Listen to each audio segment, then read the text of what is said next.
Alors bonsoir à toutes et à tous, je suis ravi de vous retrouver pour une 305e rencontre Vlil et ce soir on a la chance de recevoir Petroni Rostagna et son éditrice Caroline Lamouli pour ce livre, pour ce thriller, pour ce roman policier. On verra peut-être différentes casquettes tout au long de la rencontre.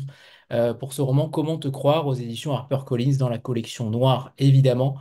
Alors, pour débuter, j'aimerais que Caroline Lamouli nous parle de sa découverte de Petroni Rostagna en tant qu'autrice, de sa plume, de son univers, de sa capacité à peut-être se renouveler aussi livre après livre, notamment sur différentes thématiques. Caroline, comment vous avez découvert cette autrice-là après avoir publié les différents ouvrages en poche après le passage chez Black Lab? Pour le coup, là, elle entre totalement dans le catalogue HarperCollins, embroché depuis 2 romans. Exactement. Bonsoir tout le monde et merci beaucoup. En effet, moi j'ai découvert et je peux même pas me féliciter d'avoir été celle par qui, en effet, Petroni a rejoint HarperCollins en poche.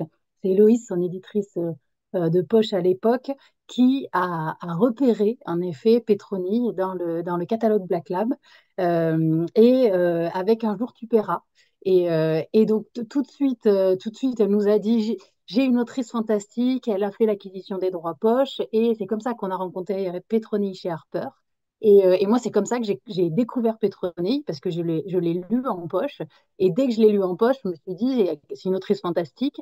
Alors, on essaie d'avoir un peu d'éthique aussi chez Harper. Donc, on n'a pas osé lui sauter dessus tout de suite en disant, on adorerait travailler avec toi en grand format. Mais moi, clairement, voilà, je me le suis dit. Je suis éditrice de polar en plus de cœur depuis longtemps. Et vraiment, l'univers de Petroni, je me suis dit, elle a un talent fou, c'est hyper incisif. C'était ses premiers romans. Et déjà, voilà, déjà, je trouvais qu'elle réussissait à poser un univers, à incarner ses personnages. Moi, je l'ai vraiment découverte avec Pauline Carrel. Et je l'ai adorée, Pauline. Après, j'ai lu Je pense épargné. Et puis, on s'était pas rencontrés avec Petroni, où tu étais passé au bureau, je crois, je sais même plus trop, mais je crois que j'avais pas eu trop l'occasion voilà, de vraiment échanger avec toi. Et c'était un jour au Salon Saint-Maur en poche. Nous, on en avait pas mal discuté en interne aussi. On avait dit qu'on adorerait la publier. Moi, je l'avais dit, la directrice aussi, tout le monde, voilà, en grand format. Et en fait, t'étais en train de signer à Saint-Maur en poche tes livres en poche. Et tu es venu me voir et tu m'as dit, ah, je réfléchis à changer d'éditeur. Et j'ai dit, oh, merveille, merveille, j'adorerais tellement parce que tu voulais franchir un cap. Et nous, chez Harper, on s'est dit qu'on avait envie d'être ton partenaire et vraiment t'accompagner dans cette. Dis-moi si, arrête-moi si je dis des bêtises, hein, Pétronier. Non, non, Mais c'est parfait. Non, voilà. non, mais j'avoue que je suis venue te chercher. Et, Je me suis ouais. précipitée pour toi. Mais pour le coup, on s'est engouffré. Voilà. Vraiment, c'était le rêve en fait. Ça n'arrive jamais que les auteurs, voilà, ou rarement quand les auteurs, voilà, viennent te dire on est content du travail en poche et pourquoi pas, qu'est-ce qui pourrait se passer pour la suite.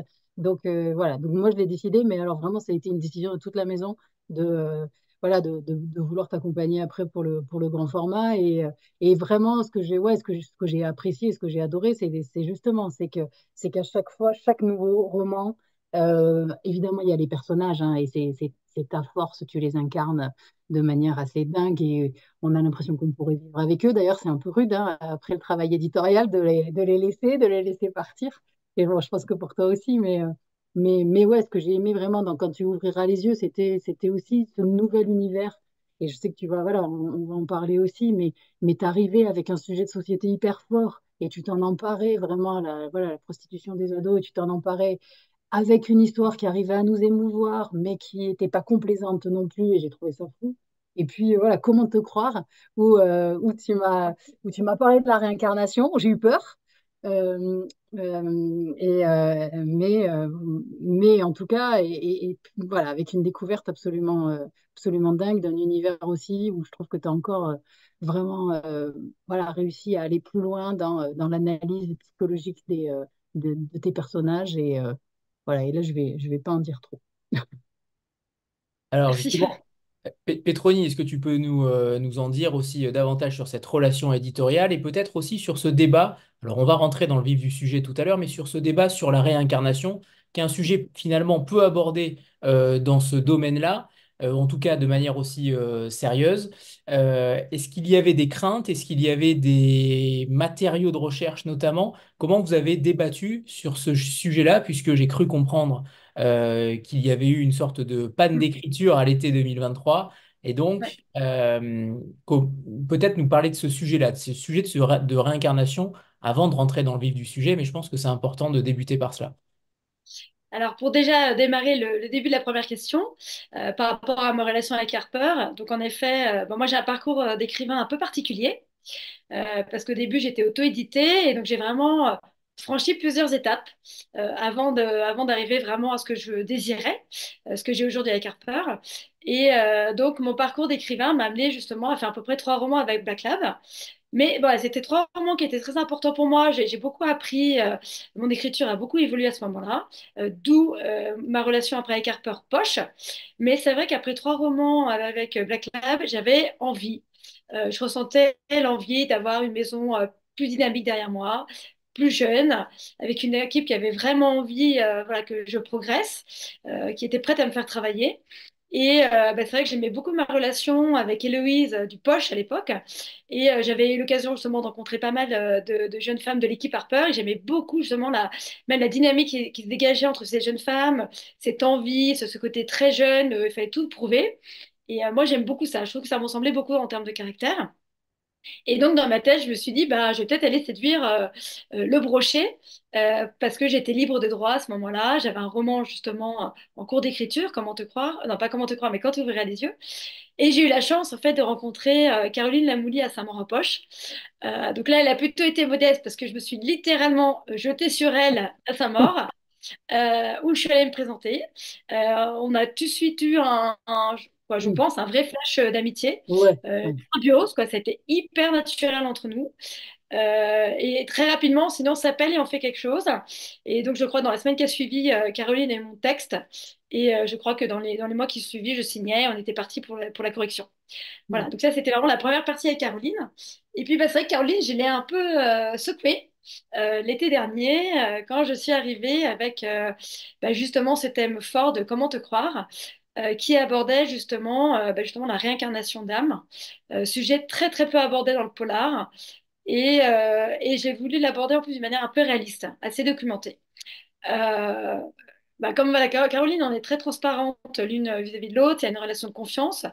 Caroline a eu très peur au départ, très Ok. peur. Mm. Mm. Mais C'est elle vrai. a été honnête parce qu'elle me l'a dit. Elle a dit, écoute, Pétroline, je ne sais pas, ce n'est pas toi, c'est pas vraiment ton univers.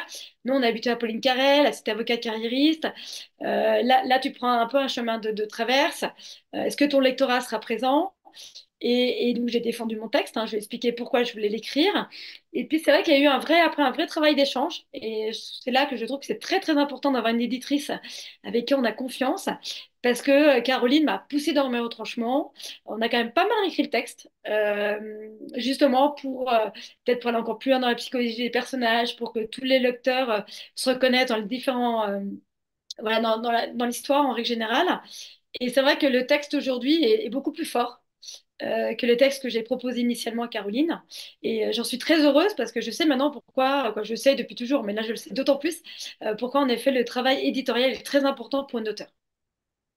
Mais Voilà. j'avoue, tu m'as aussi fait, mais tu m'as vraiment aussi fait changer d'avis, hein, justement dans la manière dont tu as, ouais, dont tu réussi mais justement à me convaincre, mais avec tes mots, hein, vraiment à ce que oui, ce pas de côté qui n'en est pas un, en fait, qui est juste, voilà, une pierre de plus, en fait, dans ton parcours d'auteur était important et je le vois là dans les réactions et je suis hyper fière de ce texte parce que je le trouve très beau et voilà, et même émouvant et pour un polar, c'est quand même rare. Et je le vois dans les réactions des lectrices aussi. Et ça fait hyper plaisir de se dire, bah ouais, mais t'avais raison, Pétroni. Et ouais, vraiment, c'est chouette. À Paris réussi. Ouais. Exactement. Pardon. Des lectrices et des lecteurs, on est peu nombreux, Des mais lecteurs, on est là, des on est lecteurs. là. Et bien Tout là à fait. aussi. Alors, Oui, on va parler du sujet en lui-même, de ce synopsis peut-être, puisque évidemment, comme dans tout polar, thriller, on ne peut pas tout dévoiler, bien entendu, mais on va quand même s'arrêter pour en donner envie à tout le monde. On va suivre cet inspecteur, pas Jean, Jean Pagène, je sais pas comment. Paguen, moi je dis Jean Paguen, mais bon Jean après. Pagène, très bien, qui est chef de groupe de l'OCRVP, et on parlera peut-être après, c'est ma question de cet organe, de cet office central de répression des violences aux personnes, pour savoir dans quelle mesure cet office s'intègre finalement dans le domaine policier et au niveau de l'enquête. Ce Jean qui est à la retraite, à qui on diagnostique un cancer du pancréas. Sauf qu'évidemment, l'affaire Alice Bastide lui trotte toujours dans la tête 7 ans après, où cette adolescente a disparu, une adolescente plutôt classique, rien de particulier, et où l'on n'a jamais retrouvé son corps. Va se nouer ensuite une véritable relation singulière entre cet homme et sa petite fille, qui est elle aussi singulière, qui a 6 ans, qui s'appelle Célia et qui a des terreurs nocturnes. Pour le coup, il y a une véritable relation qui se crée et on va en parler bien entendu ensuite, mais j'aimerais déjà savoir comment s'est créé ce roman-là, comment c'est finalement, quand on est auteur de polar, est-ce que c'est si difficile de se renouveler constamment sur un plan qui toujours est plutôt assez classique? Là, pour le coup, vous vous renouvelez constamment.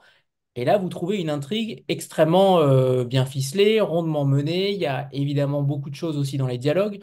Bref, comment on se renouvelle finalement quand on est auteur de polar? Alors, j'avoue que c'est pas toujours évident, parce qu'en effet, comme on te croit est maintenant mon huitième roman. Et c'est vrai que j'aime, moi aussi en tant qu'auteur, me surprendre, me challenger et surtout, depuis quelques romans, trouver des sujets de société qui me tiennent à cœur et en parler. Et en fait, j'ai envie que ma petite touche personnelle, au-delà du polar, c'est de fait d'aborder des sujets qu'on ne voit pas habituellement justement dans ce genre.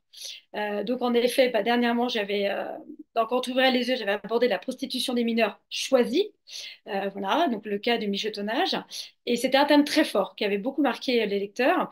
Et donc c'est vrai qu'après, je me suis trouvée l'été dernier à me dire, bah voilà, maintenant, il faudrait que tu trouves un autre sujet de société qui te parle, qui sorte aussi un peu voilà, de ce qu'on peut lire dans un polar classique.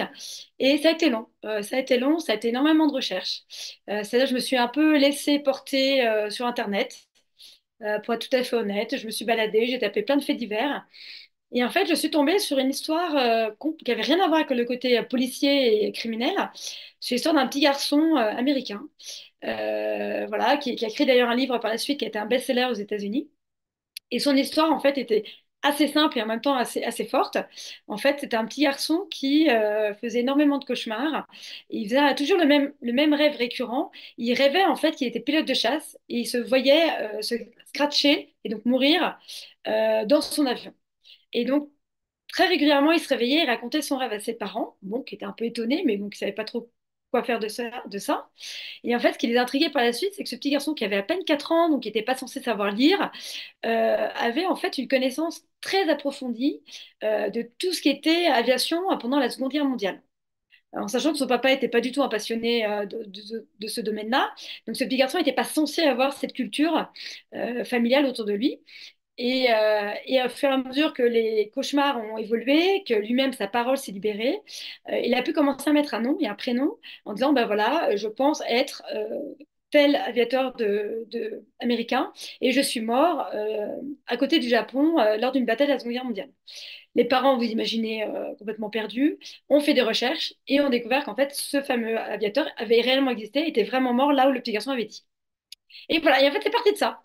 Et je me suis dit, super, ça change, pourquoi pas. Et puis l'idée a germé dans ma tête, et donc j'ai créé le personnage de Célia. Après, je voulais que ça reste une fiction, je voulais que ça reste du polar, je voulais voilà, qu'il y ait une enquête criminelle derrière, parce que c'est quand même mon ADN. Et puis, bah, j'ai créé, en fait, c'est venu assez simple.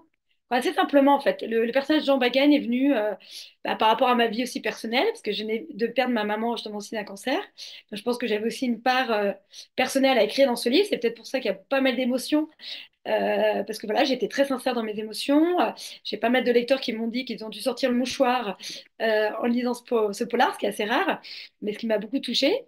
Et voilà, donc en fait, genre, je vais pas dire que c'est ma maman, mais c'est un peu cette relation-là que je vais recréer dans le polar. Et en effet, bah, voilà, le fait de créer un cold case par rapport à cette réincarnation, en fait, tout ça a coulé de source. Voilà. Après, bah, c'est beaucoup de travail, beaucoup de recherche. parce qu'il faut que ça reste crédible. Moi, j'aime que ce soit réaliste. Je voulais pas partir dans un schéma trop ésotérique. Et je voulais justement que le lecteur, quelle que soit sa croyance, puisse adhérer à cette enquête, puisse adhérer à ces personnages et se reconnaisse, que ce soit dans Jean, dans Célia, dans le papa, dans la maman. Voilà, que chacun puisse se retrouver dans un des personnages. Et ce petit garçon américain, c'était James Leyniger. Exactement. Merci. Alors justement, par rapport à ce côté crédibilité, ça c'est très important parce que pour le coup, on y croit totalement et notamment, je trouve que vous arrivez à expliquer véritablement pourquoi on y croit. C'est-à-dire que vous expliquez très bien que dans le bouddhisme, notamment, il y a des choses qui s'expliquent de manière plutôt évidente. Le côté religieux, finalement, est totalement acquiescé par bon nombre de citoyens, mais bizarrement, dans la culture chrétienne notamment, cette histoire de réincarnation est totalement passée aux oubliettes, finalement. On a beaucoup plus de mal à croire à cette réincarnation que euh, finalement à n'importe quel acte religieux qui paraît tout aussi difficile à croire, finalement. C'est ça qui est très intéressant aussi, c'est que je trouve qu'il y a une véritable mécanique que vous faites dans ce roman-là, où finalement vous arrivez à nous convaincre que c'est plausible. Ce qui est, pour des lecteurs de polar et de thriller qui sont quand même plutôt cartésiens, soyons honnêtes, c'est quand Oui. même une prouesse. Ouais. J'aimerais que vous nous racontiez ça justement parce que cette dichotomie-là, elle est quand même extrêmement importante et finalement, il y a une réincarnation et on y croit totalement. Oui, alors, c'était pas évident à amener comme sujet. Alors, moi-même, issue d'une famille catholique pratiquante. Et c'est vrai que bah, voilà, quand ma maman est décédée, justement, je me suis posé beaucoup de questions sur l'après. Et c'est vrai que je me suis dit, bah, en fait, dans la région catholique, justement, il n'y a pas du tout cette idée de réincarnation d'âme. On se dit que l'âme monte au ciel et qu'on espère qu'il y a des anges gardiens qui nous protègent de là-haut. Mais je me suis dit, mais ce n'est pas plus aberrant de croire qu'on se réincarne, parce qu'on croit bien dans la région catholique à la réincarnation de Jésus. Je suis partie un peu d'un constat comme ça par rapport à mon éducation chrétienne.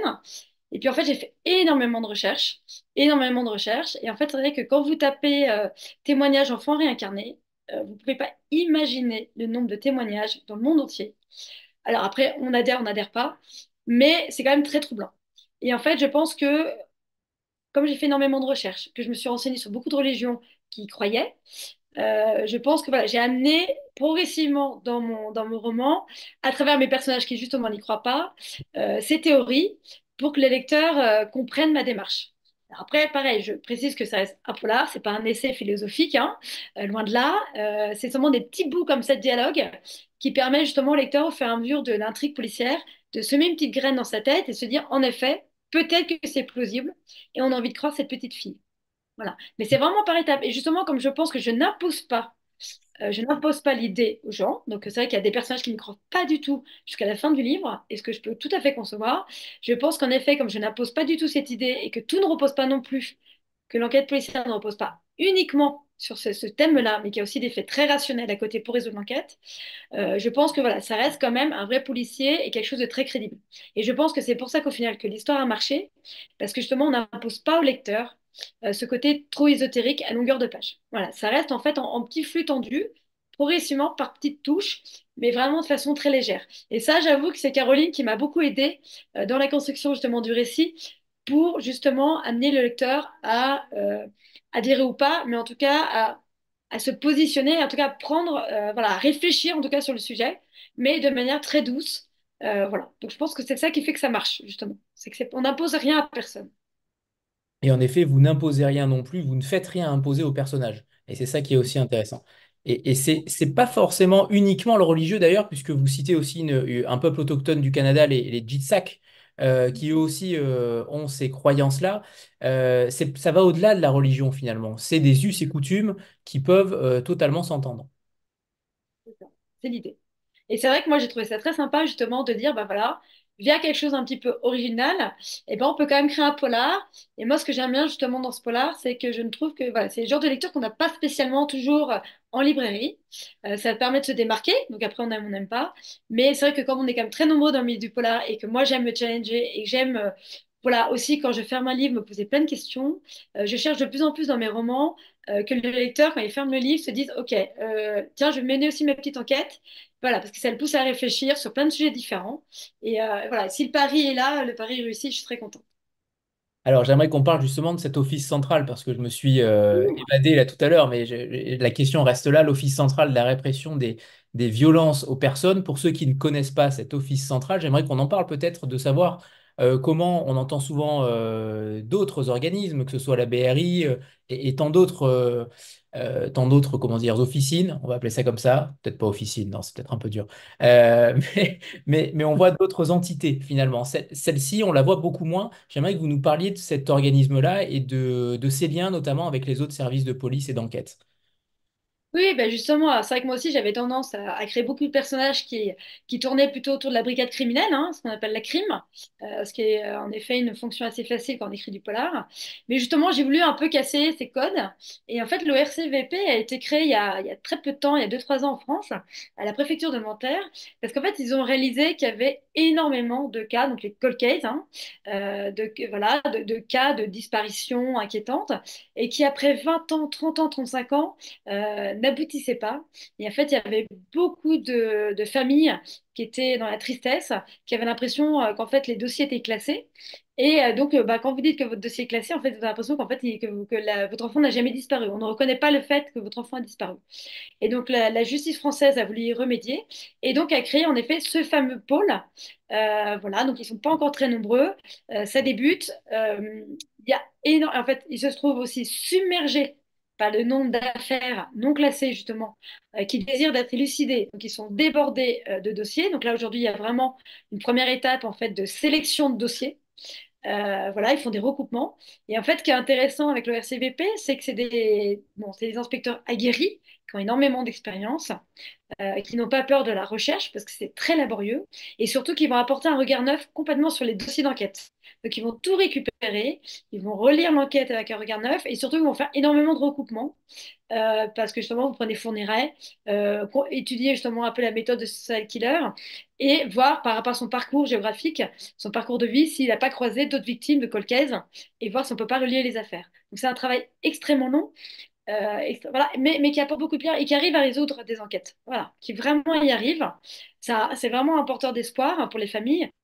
Et c'est vrai que ça permet aussi dans le polar d'apporter une résolution d'enquête de manière un peu différente. Parce que là, on n'est plus dans la flagrance, on n'est plus dans les perquisitions, on n'est plus dans l'immédiat, on n'est plus dans la garde de vue immédiate. On est vraiment dans une digestion en fait de l'affaire. On a l'impression que tout a déjà été fait. Et en fait, on réalise qu'il y a encore beaucoup de choses à faire. Ouais, c'est cette démarche-là qui est très intéressante. Alors, j'aimerais qu'on parle du personnage principal. Alors, je ne sais pas si on peut l'appeler personnage principal parce que Célia a quand même un rôle évidemment très important, mais le personnage de Jean, il est veuf très tôt dans sa vie, à 45 ans, après le décès de sa femme. Il a été plutôt négligent justement avec sa famille et notamment avec Florence, avec sa fille. Alors, il tente de se rattraper tout simplement avec sa petite fille. Il va vivre, après la découverte de son cancer, il va vivre chez sa belle famille. Euh, enfin chez sa fille, pardon, chez sa fille et son mari, c'est pas sa belle famille, hein, c'est sa famille en réalité. Il tente de se rattraper justement à sa retraite. Finalement, ça parle aussi, ce roman, il parle aussi, je trouve, de beaucoup de thématiques, notamment le déclassement en partant à la retraite. Il y a des morceaux aussi extrêmement bien choisis sur le fait d'avoir une vie totalement remplie et de se retrouver extrêmement isolé ensuite, notamment lorsqu'on est policier ou enquêteur. Pour le coup, là, vous saisissez aussi les moments fragile d'une existence. Oui, alors en fait, pour moi, Jean est un personnage qui était vraiment emblématique et très important. Parce que voilà, en effet, bah, Jean, voilà, il se réveille à quoi il se réveille? Il se retrouve plutôt à 60 ans passés, donc à la retraite. Et c'est un homme qui a eu une vie à 200 à l'heure. C'est-à-dire qu'en effet, il a toujours été flic. Et il a terminé sa carrière à l'ORCVP. Et vous imaginez bien que dans sa vie, voilà, c'était non-stop, les enquêtes, la nuit, le week-end. En fait, c'est un homme qui n'a pas eu le temps de réfléchir, qui n'a pas eu le temps de se poser dans sa vie, qui a subi sa vie, mais en l'assumant pleinement. Il était pleinement épanoui dans ce métier-là. Mais c'est vrai qu'à l'aube de sa vie, il se retrouve à la retraite. Et c'est vrai que du jour au lendemain, bah, vous vous retrouvez avec du temps. Et c'est vrai que ça peut être assez, pas dérangeant, mais ça peut faire peur en fait tout ce temps que vous avez. Et puis au final, Jean en fait réalise qu'il n'a pas de temps justement parce qu'il est malade. Et les médecins sont assez clairs avec lui, il lui reste très peu de temps. Et en fait, je vais dire que c'est plutôt positif pour Jean parce que ça va l'obliger. en fait, à réfléchir sur sa vie, à faire un bilan de sa vie. Et Jean va justement se fixer au début du roman deux objectifs importants.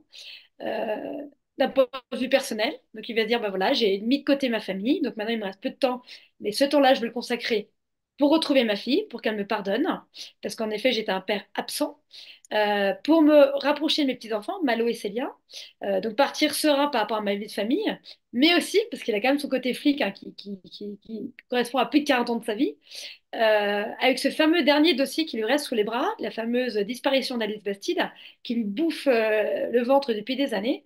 Et il aimerait justement, pour partir sereinement, se dire, bah voilà, résoudre ce cold case et clore, me faire pardonner par ma famille, me rapprocher de mes enfants pour partir serein. Et donc c'est un personnage très riche, parce que justement, on a vraiment le côté flic, et on voit qu'il est teigneux, qu'il ne lâche rien, qu'il va jusqu'au bout, il ne compte pas sa fatigue pour réussir ce cold case, mais en même temps, il privilégie aussi beaucoup sa famille, il prend le temps, et s'il n'a pas été spécialement un bon père, il essaye en tout cas d'être un bon grand-père. Et c'est vrai que c'est amusant, parce que ce roman, en fait, on m'a dit, un lecteur m'a dit ça, et c'était pas mal. Moi, je trouvais qu'il avait bien résumé, il me dit, en fait, c'est un polar, mais en fait, il y a roman et polar en même temps. C'est un peu une ambiguïté dans ce livre. Ce qui est vrai, je pense qu'il y a quand même une vraie part personnelle, mais qui apporte beaucoup de choses aussi pour l'enquête et pour la suite. Donc voilà, je trouve que ça se mélange bien aussi, parce qu'on a quand même du rythme, donc on est quand même happé par l'enquête, mais tout en ayant des respirations de la vie personnelle de Jean. Tout à fait. Alors, dès le début, il y a évidemment le début d'un polar, d'un thriller, c'est toujours délicat. On ne sait jamais par quoi commencer. Certains commencent par la fin, d'autres par le milieu, d'autres par le début, tout simplement. Vous, on est un petit peu sur l'intermédiaire, finalement, où on débute, et on peut très bien le dire, hein, deux corps sont retrouvés enterrés, une mère et son enfant, qui sont donc découverts par Jean et son équipe, son ancienne équipe, puisqu'il est à la retraite. Est-ce qu'il y a eu débat, justement, pour cette entrée en matière, ce prologue avec notamment Caroline l'éditrice, où finalement, comment on construit un tel roman? Comment on parlera peut-être de ça dans un second temps, mais d'abord, sur ce prologue-là, c'est toujours extrêmement important. Ça lance aussi l'aventure d'un enquêteur. Quel a été le choix par rapport à ça? Alors, pour ma part, hein, après Caroline, tu me diras ce que tu en penses. Pour ma part, le prologue, on l'a gardé quoi, depuis le départ, c'était une évidence. Pourquoi? Moi, je suis une grande lectrice de polar et j'ai besoin en tant que lectrice que dès la première page, il faut que je sois happée. Donc j'ai besoin, dès les premières lignes, voilà, d'être vraiment dans l'histoire, que je sente l'angoisse, que je sente que ça va être noir. Voilà, j'ai vraiment envie d'être embarquée. Au bout d'une page, j'ai envie d'être embarquée dans l'histoire. Donc je mets toujours un point d'honneur pour que mes prologues soient très courts, mais forts, impactants, pour donner au lecteur justement après de partir dans le roman. Et je trouve que voilà, pour moi, c'est le plus important. C'est vraiment la première rencontre lecteur-auteur, donc, il faut quelque chose de très fort. Et cette scène était une évidence parce qu'en effet, elle résume, quand elle résume pas, mais elle arrive à peu près au milieu après du roman. Mais en même temps, elle n'en dit pas trop non plus. Ça intrigue, on s'interroge. Voilà, je pense qu'il y a tous les ingrédients pour se dire, OK, j'ai envie de continuer la lecture. Ma Moi, de question mon étant côté, sur le... Allez-y, pardon. pardon, Pardon. voilà, moi je rejoins complètement Petroni. Le prologue, il était là, il a pas changé quasiment d'un mot. Et en fait, je regardais aussi le prologue de Comment te croire aussi et des précédents. En fait, moi, comme toi, parce que je suis éditrice, mais surtout lectrice, et j'ai besoin d'être happée. Et en fait, moi, les premières pages, la première page, elle est importante. Et ça m'est arrivé de lâcher un livre sur les 5 premières pages si ça démarre pas assez vite. Et le prologue, il est essentiel. Et ouais, et en plus là, t'entre de plein pied dans du polar. Et c'était aussi ça que tu voulais, c'était montrer le côté enquête et montrer que justement pour tes lecteurs, vous inquiétez pas, je suis là, vous êtes bien dans un polar. Et puis voilà, c'est intéressant, c'est lecteur qui t'a dit polar et roman, parce que je trouve que c'est exactement ça. Mais là, t'entres de plein pied dans l'intrigue. Et ma question étant aussi sur le fait de dévoiler une intrigue. Il y en a plusieurs, évidemment, dans le livre, mais là, vous en dévoilez quand même une, mine de rien. Même deux, même, puisque la maladie de Jean apparaît aussi très tôt. Et ce choix-là, comment dire, est-ce qu'en tant qu'auteur de polar, on sait que certains lecteurs de polar n'aiment pas forcément connaître une intrigue au début, la fin. On les connaît, les auteurs les lecteurs de polar. Parfois, certains ne comprennent pas forcément que c'est plus la mécanique du tueur ou en tout cas ce qui va arriver pour un enquêteur ou la manière de faire. Est-ce que c'est un choix aussi que vous avez fait en toute conscience? Bon, on parlera tout à l'heure d'inconscient, mais là, est-ce que c'est une question de conscience? Alors, moi, je ne l'ai pas perçu comme ça. Je l'ai perçu vraiment en disant, voilà, prologue, il faut qu'il soit fort et qu'il soit bien connoté polar pour que les lecteurs me reconnaissent et se disent, voilà, c'est vraiment un Petroni Rostana que je vais lire. Après, non, pour moi, Jean, c'était quoi? Pareil, après, il faut, comment dire, moi, je fais des romans assez courts. Alors, ça peut être un reproche aussi parfois. J'ai l'impression, je pense, aller à l'essentiel. Je suis pas dans le blabla inutile, c'est pas mon style. Voilà, moi je suis quelqu'un de très dynamique. J'aime voilà, que ça avance vite. Et je pense que mon roman, comme mes romans illustrent tout à fait cette personnalité que j'ai. Et donc voilà, je me suis dit, bah, Jean, il est malade, on le sait, on pose le décor tout de suite. Parce que de toute manière, dans les 300 pages, en fait, ça explique tout le reste. Donc, il était important qu'on sache que Jean, en gros, il restait peu de temps. Ce qu'il pouvait expliquer par la suite, sa précipitation dans l'envie de résoudre l'enquête, sa précipitation d'aller vers ses petits-enfants, ça avait du sens en fait, ça expliquait tout le reste du roman. Donc pour moi, c'était une évidence. Très bien. Alors j'aimerais qu'on parle justement de la mécanique de l'antichambre de l'autrice que vous êtes, Petroni. C'est notamment comment on fait pour désigner un coupable finalement. Est-ce qu'on le choisit d'entrée de jeu? Comment on fait pour définir une intrigue et surtout pour conclure? Finalement, qu'est-ce qui démarre l'acte d'écriture? Alors j'ai envie de dire que chaque auteur est très différent. Pour avoir fait pas mal de tables rondes avec des consoeurs, je sais qu'on a des techniques très très différentes. Et la mienne peut perturber un petit peu, mais bon, on va dire que c'est toujours comme ça que j'ai marché en 8 romans. Moi, quand je commence un roman, je ne connais pas la fin, je ne connais pas le milieu. Je ne sais pas où je vais. Alors, je vous rassure, hein, il y a énormément de relectures, beaucoup de corrections, une éditrice qui veille au grain pour que tout soit bien sûr cohérent et acceptable, hein. Mais pourquoi j'écris comme ça? C'est qu'en fait, comme je suis aussi une grande mangeuse de séries de polar et une grande lectrice de polar, je n'aimerais pas moi-même en écrivant connaître déjà la fin. Je ne verrais pas l'intérêt pour moi d'écrire. Donc, j'aime me surprendre quand j'écris. Et pour être tout à fait honnête, la fin de Comment te croire, je ne l'avais pas. Encore à 200 pages, je ne l'avais pas. Après, voilà, j'ai dans ma tête, au fur et à mesure d'être avec mes personnages, d'être dans l'intrigue, j'ai des pistes. Mais limite, si la piste est trop facile, je me dis, bon, le lecteur va comprendre tout de suite, donc oublie. Et en fait, je me construis comme ça au fur et à mesure. Et de temps en temps, c'est vraiment 50 dernières pages que je me dis, tiens, un petit twist sympa. Moi, je m'y attendais pas. Le lecteur ne pourra pas le deviner. Donc, tu écris ça. Et c'est ça que j'aime, moi, quand j'écris, c'est que moi-même, le matin, je ne sais pas ce que je vais écrire. Voilà, Je j'aime ne le ça. savais pas, ça. Ah bah voilà. Je Bah voilà, bah, ne c'est bien savais que pas. c'est trop bien. J'aurais eu super peur si j'avais su ça. Bah, j'avoue, hein, j'avoue. Ouais, ouais, c'est génial. Alors, pardon, hein, Anthony, je pose une question. Mais donc, une fois que tu as fini, une fois que tu arrives à ta fin, est-ce que tu revois des choses justement en fonction de, ah bah ouais, mais j'ai décidé que c'était lui ou que c'était elle qui a tout articulé. Je crois que m'en souvenir pour comment te croire quand même, en effet, maintenant que tu le dis. Mais c'est ça, comment est-ce que tu fais tu remontes le fil ou pas? Non, en fait, je ne le remonte pas parce qu'en fait, comme je me relis tout le temps, tout le temps, tout le temps, j'ai toujours l'histoire et tous les indices que j'ai mis au fur et à mesure, toutes les petites briques, je les ai tellement avec moi que quand je pars dans une direction, je réfléchis bien sûr avant si tout est cohérent. Et puis après, je sais que tu reliras tout, qu'il n'y aura pas de problème. Mais je pense que je suis tellement dans mon histoire quand je suis en phase d'écriture que ouais, je ne pense pas être arrivée vraiment dans une incohérence totale. Ça m'est jamais arrivé d'être obligée de tout réécrire. Non, parce que justement, il faut que ça reste cohérent. En fait, je vis mon livre comme si je regardais une série. Et chaque épisode se tient et se suit, apporte son sel pour la suite de l'intrigue. Et en fait, la fin devient pour moi une évidence. C'est fort. C'est fort parce que C'est sans génial. plan, en effet, sans aucune... Alors, pas de plan. Pas de ouais, plan. Et là, aucune pour être correction. honnête, je suis en train d'écrire le prochain. Je suis à 125 pages, je ne connais pas la fin. Mais c'est pas grave. Je me connais, ça fait 8 romans que j'écris comme ça, donc je me fais confiance. Je sais pas si j'aurais dû le dire ce soir, mais Si, si, t'as raison. Si, si, c'est génial. Justement, justement, j'ai vu des commentaires qui disent bah, c'est trop bien de pouvoir aussi te surprendre toi-même. Donc, c'est chouette. À quel point tes personnages t'habitent. En fait, c'est ça qui est génial. Ouais, et c'est totalement singulier. Alors j'aimerais qu'on parle de Célia. Célia, elle a 6 ans et elle paraît pourtant plutôt très mature, notamment dans le langage. Est-ce qu'il s'est posé la question de l'âge? Est-ce que vous avez fait des recherches aussi sur l'âge auquel un enfant, je ne sais pas si vous avez cité l'âge de James Leininger, par exemple, je ne suis pas sûr. Euh, donc du coup, est-ce qu'il y a eu des recherches aussi sur ça pour le rendre crédible? Parce que ça, c'est aussi, moi j'ai beaucoup pensé au Sixième Sens, au film Le Sixième Sens. Clairement, on y pense forcément quand on croise Célia.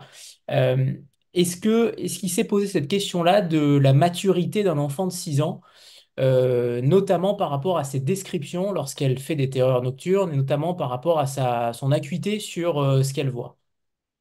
Oui, oui, alors là, pareil, hein, ça a été par rapport mes recherches.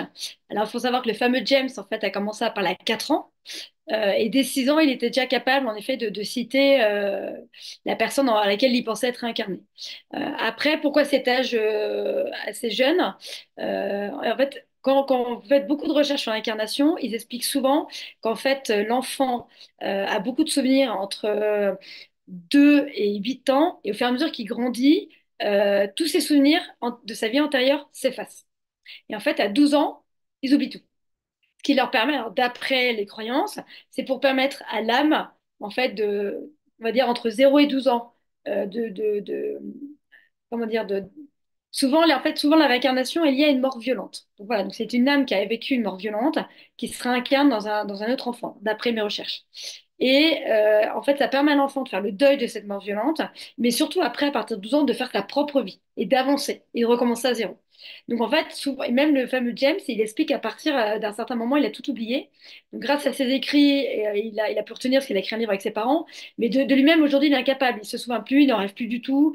Voilà, il est vraiment passé à autre chose et il fait maintenant sa vie d'adulte, ce qui est aussi une bonne chose. Donc Célia ne pouvait pas être trop âgée non plus. Voilà, il fallait rester. Et puis surtout par rapport à l'incarnation, Alice avait disparu en 2015. Donc ça me semblait aussi logique qu'elle se réincarne dans un enfant qui naissait quelques mois après sa mort. Donc tout ça, voilà, a été réfléchi. Et après, sur la maturité, alors c'est amusant parce que sur certains petits détails de Célia, avec Caroline, on n'a pas toujours été d'accord. Parce que Célia suit son pouce. Alors, elle a 6 ans. Donc, moi, je lui ai affirmé ce qui est vrai que ma fille, jusqu'à 7 ans, suçait son pouce. Ça a été une bataille de longue haleine. Donc, pour moi, c'était crédible que Célia a encore un doudou et son pouce, même en CP. Voilà, donc c'est les petits détails de personnalité après qu'il a fallu discuter ensemble. C'est amusant parce que ça peut paraître très anodin, mais en fait, ça construit vraiment tout un personnage et tout un univers. Donc, même le détail du pouce peut avoir son importance dans un polar. Comme quoi, le moindre petit détail est vraiment disséqué à la loupe. Et voilà, donc moi je me suis basée sur ma petite fille. Et c'est vrai que je trouve que ma petite fille a un langage. Bon, après, c'est la dernière d'une fratrie, hein. Donc elle a 2 grands frères qui parlent beaucoup. Voilà, et elle adore lire, donc elle a un vocabulaire assez riche. Donc je me suis dit que c'était aussi assez crédible. Mais bon, après, je me souviens plus très bien, mais je pense qu'en effet, T'as même pour certains retravaillé dialogues, voilà, on a dû retravailler. t'as repris un tout petit peu certains dialogues, mais c'était à la marge, hein, je m'en souviens. Mais parce qu'il y avait certains moments, en effet, où elle était un tout petit peu, on se disait qu'elle était un tout petit peu trop adulte, et pour la rendre un peu plus enfantine, mais c'était peu, parce que tu avais très vite trouvé sa voix, en fait, et qui n'était pas trop bébé et pas non plus trop grand, quoi, trop mûr. C'était ça. D'ailleurs, vous intégrez aussi des articles de presse, notamment du Parisien. Ça aussi, c'est toujours intéressant parce que dès le début, il y en a un où il y a des affaires véritablement connues, comme Michel Fourniret et autres. Je suis allé voir si véritablement cette affaire-là, si l'affaire d'Alice n'était pas réelle, puisque clairement, vous mêlez la fiction et la réalité. Justement, cette volonté-là d'intégrer aussi un côté extrêmement journalistique, cartésien, pour peut-être compenser aussi le côté réincarnation. Est-ce que est-ce que j'ai bien vu ce côté-là, cette, ouais, cette dualité? Alors oui, oui, alors ce qui est vrai. Alors après, moi j'ai toujours écrit des polars très réalistes, ancrés dans une certaine réalité. Moi j'aime ça, quoi. J'aime que mes polars, quand on les lise, on puisse se dire qu'en fait ça peut être un fait divers réel. En fait, ça peut être le résumé d'une enquête. C'est-à-dire que tous les lieux que je décris existent. Quand je cite un bar, il existe. Quand je cite une rue, elle existe. Voilà, quand je parle de Quand vous citez une autrice comme Céline Dangean, elle existe. voilà, avec 10. Donc, en effet, dans mes romans, on pourrait se balader. C'est-à-dire qu'on pourrait prendre le livre et se balader en Paris, se balader en Versailles, selon mes romans. Et on peut retrouver les rues, on retrouverait la pizzeria dont je parle, on peut retrouver le bar où, de temps en temps, une de mes héroïnes va prendre un verre. Tout existe. Pourquoi? Parce que j'aime ça, en fait, j'aime bien. Pour moi, c'est voilà, peut-être d'une manière un peu scénaristique d'écrire. J'aime être ancrée dans la réalité. Et puis, je sais pas, je trouve qu'avec le lecteur, ça permet de créer un lien, de se dire, bah voilà, c'est crédible. J'aime pas partir trop loin non plus. Voilà, peut-être pour créer un lien avec mes lecteurs, voilà, pour qu'ils se disent, bah voilà, avec Pétronie, c'est quelque chose qui pourra en fait nous arriver, qui pourra arriver à notre voisine, à quelqu'un de notre famille. Et je trouve que cette proximité peut créer aussi du lien avec son lectorat. Voilà, pour moi, c'est un peu ma marque de fabrique depuis mes 8 romans, en fait, hein. Très bien. Alors, c'est l'heure de la photo de groupe et ensuite, ce sera l'heure de l'extrait, du premier extrait, Petroni, que vous allez nous lire pour donner un aperçu tout simplement à ceux qui n'auraient pas lu encore Comment te croire. 3, 2, 1, préparez-vous. C'est bon, parfait. Merci. Petroni, c'est à vous. Alors, j'ai décidé de vous lire, en fait, une partie du prologue. Pour justement vous montrer le côté enquête et en quoi, en quelques lignes, on peut être embarqué dans cette histoire qui peut paraître un peu surprenante dans un premier abord, mais qui est assez en fait ancrée dans la réalité. C'est parti. 22h10, à sa montre et toujours rien. Les mains tremblantes, Jean fouilla dans sa poche et en sortit un paquet de cigarettes. Il en alluma une, non sans difficulté. Ce soir, il jouait gros. Il ne pouvait montrer son impatience ni son angoisse de s'être trompé. Il devait donner le change, renvoyer l'image d'un homme qui savait ce qu'il faisait. L'enjeu était crucial, et trop de gens étaient impliqués pour se permettre de flancher. Son ancien coéquipier, à quelques mètres de là, lui lançait déjà un regard désapprobateur. Jean ne pouvait pas lui en vouloir. Il jouait sa carrière sur ce coup-là, alors que pour lui, plus rien n'avait d'importance. Il baissa la tête. Sa cigarette consommée, il l'écrasa contre sa semelle et conserva le mégot encore chaud dans sa main. Pas question de souiller la scène de crime en devenir. Il focalisa son attention sur le balai des hommes qui creusaient à la pelle à l'ancienne. 1 heure et demie qu'ils s'activaient pour rien. Dans peu de temps, ils abandonneraient, faute de résultats concluants. L'ancien commandant savait que cette opération nocturne n'était pas légale et que les moyens déployés étaient plus que rudimentaires. Pas de projecteurs pour éclairer leur zone de travail, pas non plus de pelles mécaniques pour déblayer la terre. Non, rien que des hommes munis de pêche et de simples lampes torches. La présence de techniciens en identification criminelle, et plus encore d'un archéologue, aurait été souhaitable au vu des circonstances. Ces experts étaient capables de faire remonter les indices à la surface. Ils savaient lire la Terre. Ils devinaient par avance s'ils allaient trouver un corps avant même que celui-ci soit visible.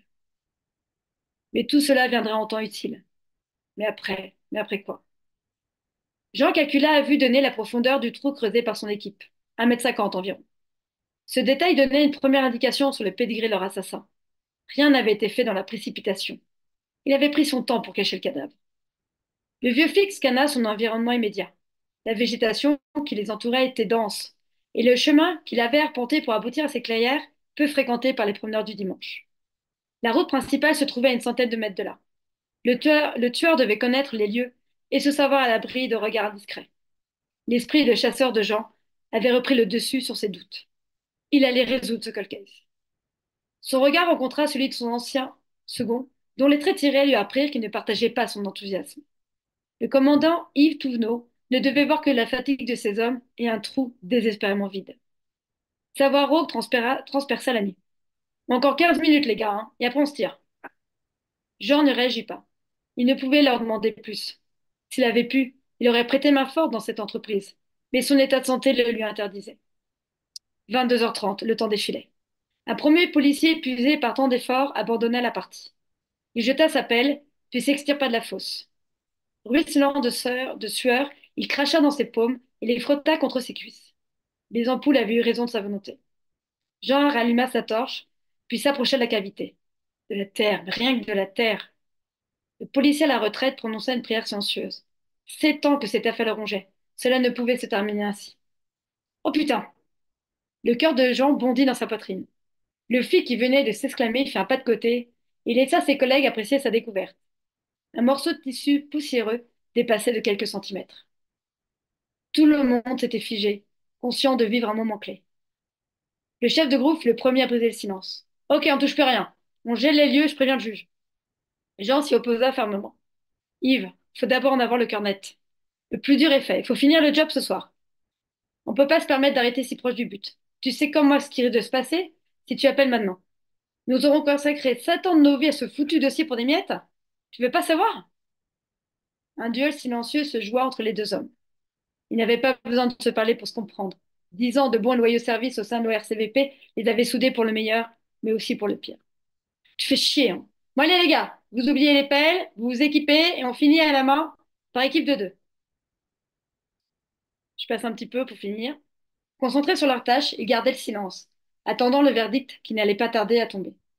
Jean en était à sa 5e cigarette. Les minutes s'étiraient. Il soupira. Il espérait tant que l'autopsie apporterait des éléments de réponse à toutes ces questions restées jusqu'à maintenant lettres mortes. Une branche craqua dans son dos. Il se retourna, braqua sa torche droit devant lui. Yves, une main levée pour se protéger les yeux, interpella. Tu m'éblouis là, baisse-moi. Allez, ramène-toi. Nous sommes prêts maintenant. Jean fébrile s'exécuta, opéra un demi-tour et le suivit. Arrivé aux abords de la fosse, il sortit une paire de gants qu'il enfila avec soin. Puis, prenant 1000 précautions pour ne rien profaner, il descendit vers l'enfer. L'instant de vérité avait sonné. Il saisit le haut du drap et le retira centimètre par centimètre. Un crâne humain, suivi de la cage thoracique, apparut. Il l'avait retrouvé. Oh merde!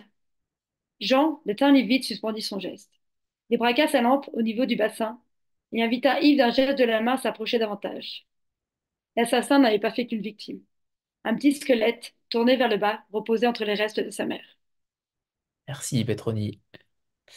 Alors, tout à l'heure, vous m'avez lancé sur le sujet scénaristique. Vous avez dit un mot scénaristique et j'ai cru comprendre que vous participez actuellement ou depuis déjà quelques mois ou années à l'adaptation de vos deux derniers romans. On sait à quel point c'est très difficile de faire adapter des romans au cinéma. Est-ce que vous pouvez nous en dire plus? Où en sont les projets finalement et dans quelle manière vous participez? Est-ce que vous êtes aussi au scénario? Et on le comprendrait parfaitement, ou au contraire, on vous sollicite pour différentes autres missions.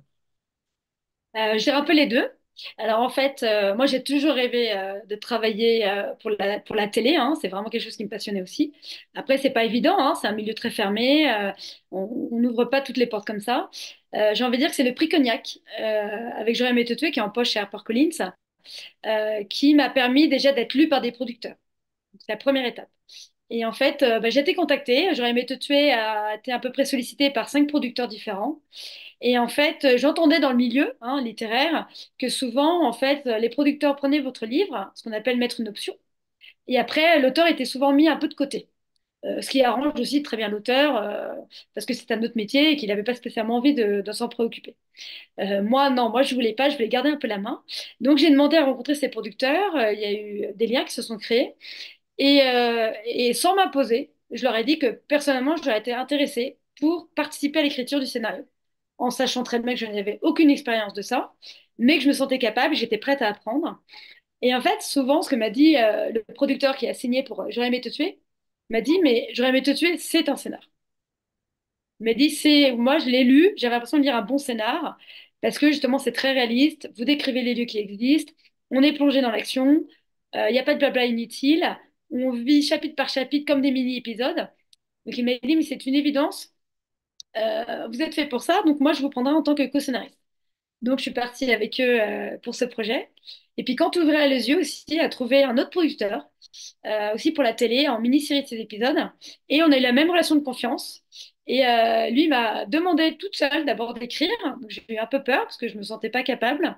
Donc pour le moment, j'ai écrit la Bible. Donc c'est vraiment le document, vous savez, commercial de présentation en fait du roman en mini-série pour le vendre. Et donc ça, je réussis à le faire toute seule.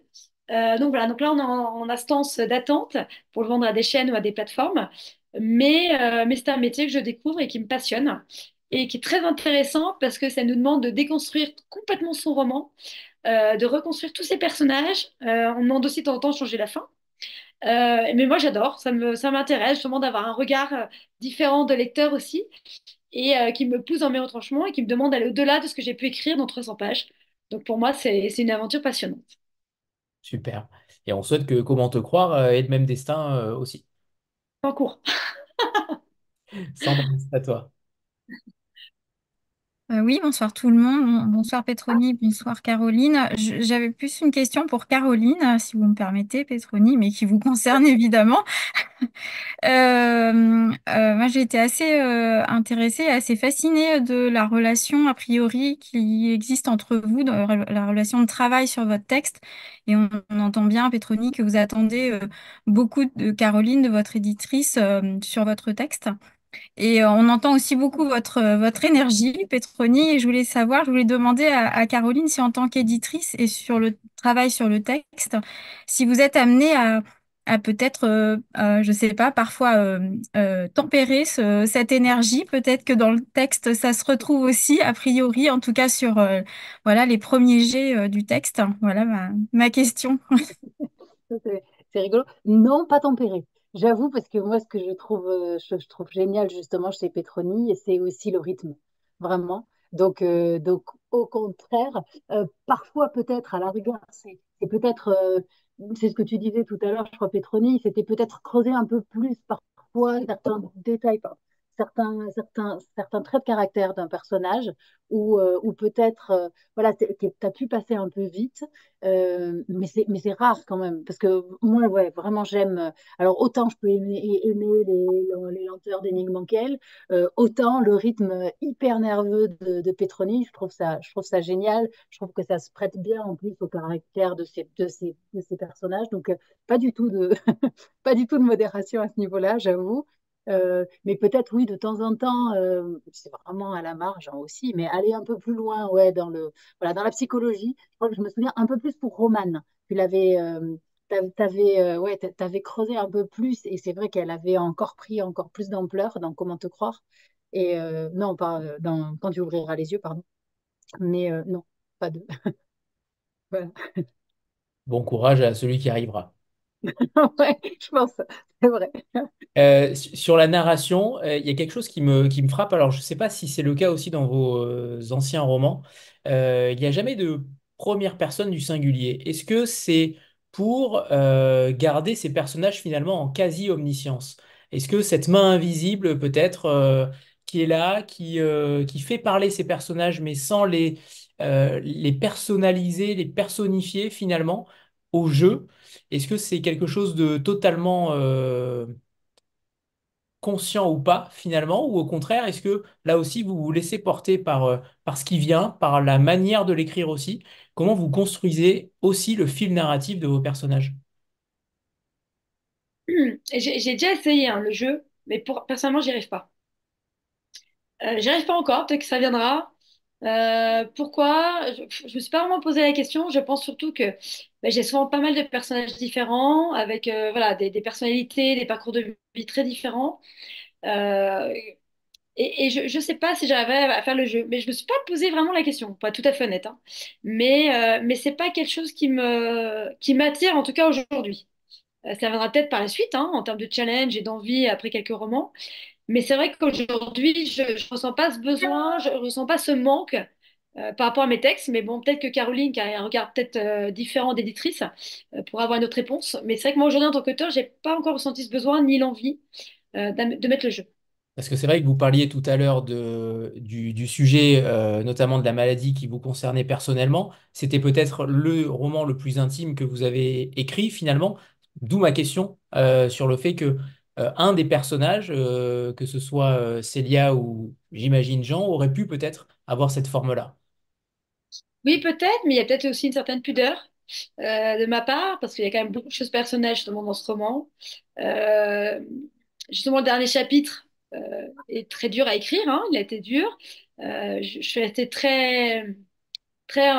je vais pas dire superficielle, mais j'ai pas voulu aller trop en profondeur parce que c'était dur. Et voilà, je pense qu'il y a peut-être encore peut-être le jeu aurait été trop impactant encore, et j'avais peut-être besoin moi aussi comme une sorte de deuil, c'est de prendre un peu de recul de tout ça, de garder un peu ce filtre qui permettait de faire tampon, et peut-être de laisser ces personnages et pas soit parler, c'est peut-être plus facile. Est-ce que Ouais, moi, Caroline? je te rejoins. Le jeu, il est difficile hein, dans l'écriture. Et je sais que pour un éditeur, ça fait souvent peur. Quand on voit. Alors, quand on voit un roman complet écrit au jeu, je trouve que ça peut être difficile. Il y en a qui y arrivent avec brio, hein, mais ça met le lecteur vachement en dehors de l'intrigue, en fait. On a l'impression que l'auteur est avec lui et un peu dans son histoire à lui.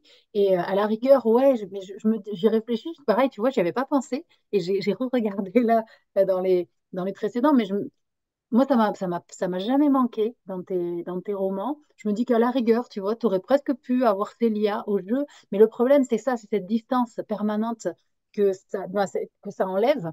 Et, euh, et la voix trop enfantine pour Célia, le côté trop pathos pour Jean. Je pense que ouais, non, mais en tout cas, pareil, ça me manque pas du tout dans tes romans. Et c'est difficile. C'est vraiment un exercice qui n'est pas facile, qui implique vachement beaucoup de retenue et à la fois de se plonger dans son intrigue. C'est un exercice difficile, ouais. Il y a un phénomène ou un mot, en tout cas, en tout cas, moi, je ne le connaissais pas, c'est le mot psychophonie. J'aimerais que vous nous en parliez parce que ça fait partie clairement du roman et c'est quand même quelque chose d'assez frappant. C'est quelque chose qui, à mon avis, est véritablement méconnu de beaucoup de lecteurs. Qu'est-ce que vous pouvez nous en dire par rapport notamment à vos recherches et par rapport à votre vision, peut-être? Oui, alors en fait, pour moi, ça a été très simple. En fait, j'ai une de mes meilleures amies qui s'est lancée en psychophanie, qui a fait une reconversion professionnelle et qui aujourd'hui, justement, bah, c'est son métier. Et en fait, c'est fort de nos discussions et qu'elle m'a raconté un petit peu comment ça se passait avec ses patients, que j'ai pu me permettre d'écrire justement ce chapitre pour Célia qui rencontre justement une thérapeute en psychophanie pour justement l'aider à mettre des mots sur ces fameux cauchemars. Et mon amie rencontre ce genre de cas. Ça lui est déjà arrivé et d'autres histoires aussi assez fortes. Donc, ça m'a permis justement d'avoir une certaine réalité dans ce côté un peu ésotérique, de me dire, bah voilà, il y a des gens pour qui c'est un métier, d'aider les gens justement à aller au-delà de leur subconscient. Et, euh, et il y a beaucoup de gens qui demandent. Alors, c'est vrai que ça reste encore très niche. Comme métier, mais là pareil, quand vous faites beaucoup de recherches, vous voyez qu'il y a de plus en plus de cabinets et de personnes qui proposent ce genre de service. Bah là, pareil, hein. On n'y croit pas. Je comprends que la démarche d'y aller n'est pas toujours évidente.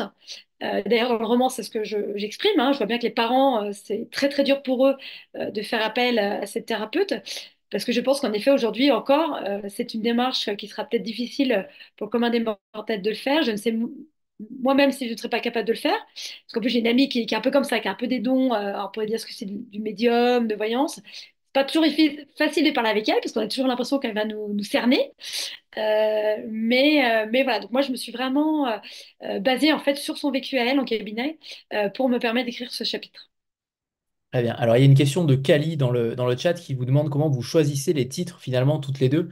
Parce que pour l'anecdote, certains de vos titres ont été bloqués sur Instagram. Alors, étant donné que Petroni travaillait dans le marketing, justement, un jour tu paieras et j'aurais aimé te tuer, évidemment, c'est menaçant dans l'idée. Ça peut avoir des problématiques, en tout cas, peut-être marketing, éditorial et autres. Le choix des titres, finalement, comment te croire? Pourquoi ce titre-là et comment vous choisissez plus généralement vos titres de romans toutes les deux? Alors pour être tout à fait honnête, le titre de Comment te croire, c'est pas moi qui l'ai trouvé. Je crois pas. Ou sinon, c'était suite à un échange avec Caroline. Je crois qu'on a pas mal discuté, on avait plusieurs Ouais, pistes. mais je crois que c'est toi qui l'a reproposé quand même. Oui, peut-être, mais Le premier, c'était sur ma trace. c'est sur ma trace. Mais bon, Alan Coben vient d'en sortir un C'est ça. qui a le Mais même titre. il Donc, l'a sorti alors que tu avais écrit ton manuscrit avec sur ma trace. j'avais écrit sur ma trace. Ah ouais. Alors, les titres pour moi sont très importants. Je vais dire, c'est une marque de fabrique. Et parce qu'on a chacun de petites habitudes. Je crois que Michel Bussy s'est tiré de chansons. C'est sa marque de fabrique. Moi, non. Moi, ce que j'aime, c'est en fait quand vous terminez le roman et vous reprenez le titre. En fait, ça résume le livre. Ça résume soit vraiment le livre, soit c'est la question principale du livre qui intègre tous les protagonistes du livre dans cette question.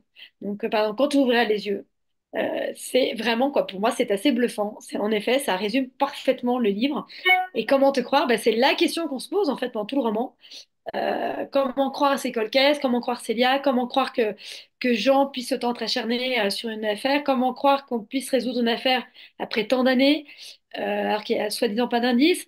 Donc pour moi, voilà, c'est un titre. Alors c'est vrai que je ne réfléchis pas, et c'est vrai que c'est intéressant parce que j'ai fait du marketing et je n'ai pas du tout réfléchi à l'impact Instagram, et je pense plutôt à l'impact du lectorat quoi, du lecteur qui arrive en librairie hein, et qui a une multitude de propositions. Et moi, je trouve souvent, on me dit en salon, donc ça me fait très plaisir, que les titres sont accrocheurs. Et en fait, le titre donne envie au lecteur de venir me voir, d'en discuter et après, souvent, de repartir avec un livre. Mais je l'accroche avec le titre.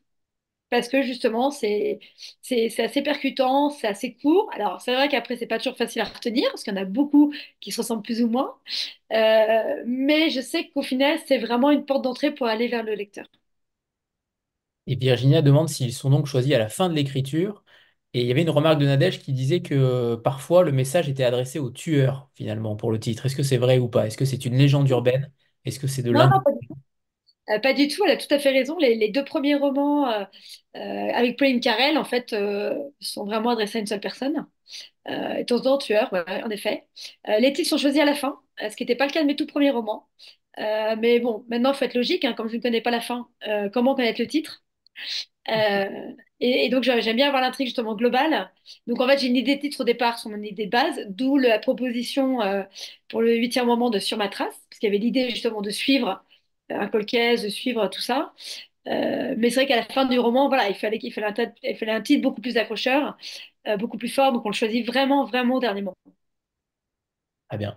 En épigraphe, il y a deux auteurs, Stéphane Alix, qui est sûrement le plus connu sur le marché des auteurs dans le domaine, et Christophe Granger. Là, pour le coup, je pense que ça fait partie peut-être de vos influences. J'aimerais que vous nous parliez peut-être, tout à l'heure, vous avez dit que vous lisiez beaucoup d'auteurs de polar. J'aimerais savoir justement dans quelle veine vous vous situez. Est-ce que vous êtes la veine polar, la veine thriller, la veine roman noir finalement? Dans quelle veine vous vous situez et notamment à travers les époques? Est-ce que vous lisez des vieux romans policiers ou au contraire plutôt du contemporain?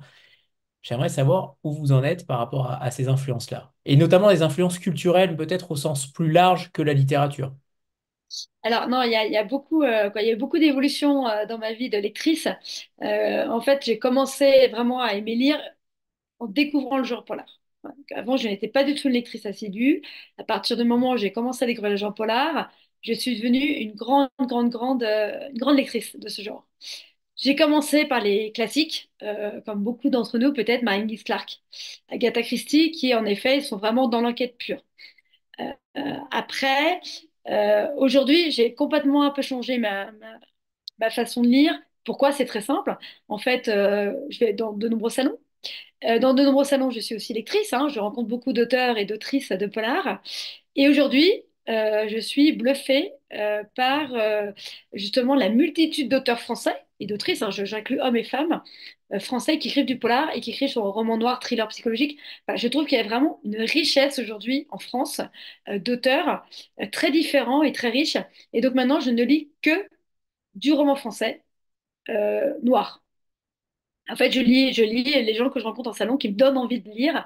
En plus, c'est très amusant parce que comme on se connaît un peu la personnalité, on se voit après les salons, on se fait des restaurants, on discute, on connaît un peu la vie personnelle de l'auteur. C'est très amusant après de découvrir son univers en tant qu'auteur, qui est souvent différent, qui est peut-être plus noir par rapport à sa vie qu'on connaît de famille, qui est beaucoup plus simple et beaucoup plus saine. Qu'est-ce qu'il peut écrire dans ses livres?